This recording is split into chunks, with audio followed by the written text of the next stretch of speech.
Le cholestérol. L'augmentation du taux de cholestérol est un facteur de risque des maladies cardiovasculaires à l'origine chaque année d'environ 120 000 infarctus et 50 000 morts. Plusieurs centaines d'études ont montré que la consommation de fruits et légumes diminue les risques de cancer et de maladies cardiovasculaires. Mais quelle est la masse molaire du cholestérol ? La masse molaire d'une entité chimique est la masse d'une mole de cette entité. Mais comment la déterminer ?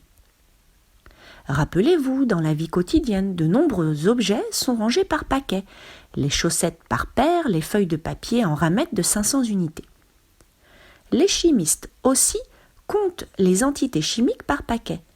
Mais comme les entités chimiques, atomes, molécules, ions, sont très petites, on a décidé de compter des paquets contenant un nombre très important d'entités. Un paquet s'appelle une mole et il contient 6,02 × 10 puissance 23 entités. Ce nombre est appelé nombre d'Avogadro en hommage au chimiste italien du même nom. On peut alors établir facilement la relation entre la quantité de matière petit n, qui est la grandeur utilisée pour dénombrer des entités, et le nombre d'Avogadro. Petit n égale grand N divisé par Na. Petit n s'exprime en mol. N est le nombre d'entités, Na est le nombre d'Avogadro. Mais revenons à notre question initiale. Quelle est la masse d'une mole de cholestérol ? Déterminer la masse d'une mole de cholestérol revient à déterminer la masse molaire de cette entité. Elle s'exprime en grammes par mol. Mais comme le cholestérol est une molécule, sa masse molaire moléculaire se déduit de sa formule brute et des masses molaires de tous les éléments chimiques qui la constituent. Le cholestérol est une molécule de formule C27H46O. Elle est constituée de 3 atomes différents, le carbone en noir, l'hydrogène en blanc et l'oxygène en rouge. Il va donc falloir répondre aux 3 questions suivantes. Quelle est la masse d'une mole d'atome d'oxygène ? Quelle est la masse d'une mole d'atome d'hydrogène ? Quelle est la masse d'une mole d'atome de carbone ?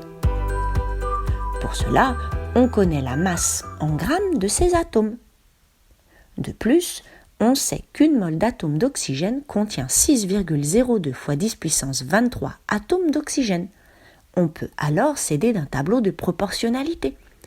Si un atome d'oxygène a une masse de 2,66 × 10 puissance moins 23 grammes, alors 6,02 × 10 puissance 23 atomes d'oxygène, c'est-à-dire une mole d'atome d'oxygène, aura une masse M égale 2,66 × 10 puissance moins 23 fois 6,02 × 10 puissance 23, ce qui nous donne 16 grammes. Il suffit en effet de faire un produit en croix. On peut procéder de la même façon pour l'atome de carbone et l'atome d'hydrogène. On trouve alors 1 gramme pour l'hydrogène et 12 grammes pour le carbone. Nous pouvons donc en faire une généralité.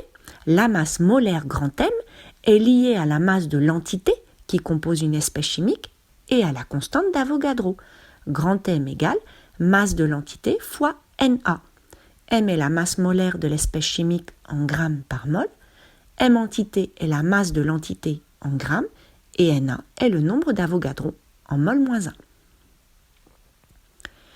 Comparons les résultats obtenus par rapport aux informations données dans le tableau périodique. On voit que la masse d'une mole d'atome correspond au nombre de masses indiquées dans le tableau périodique, appelé ici masse atomique relative. La masse molaire atomique d'un élément chimique tient compte de l'abondance naturelle des différents isotopes qui constituent l'élément chimique. Ainsi, la masse molaire d'un élément chimique est facilement accessible. Il suffit de se référer à la classification périodique. Mais alors, quelle est la masse d'une mole de cholestérol ? La masse molaire moléculaire d'une espèce chimique s'obtient en additionnant les masses molaires des atomes qui constituent la molécule en tenant compte du nombre de chacun. Le cholestérol possède 27 atomes de carbone, 46 atomes d'hydrogène et 1 atome d'oxygène. Ainsi, la masse molaire du cholestérol se calcule de la façon suivante. 27 fois la masse molaire du carbone, plus 46 fois la masse molaire de l'hydrogène, plus 1 fois la masse molaire de l'oxygène. En effectuant le calcul, nous trouvons 386 grammes par mol.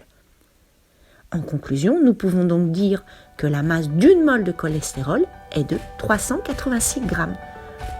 Autrement dit, la masse de 6,02 fois 10 puissance 23 molécules de cholestérol vaut 386 grammes.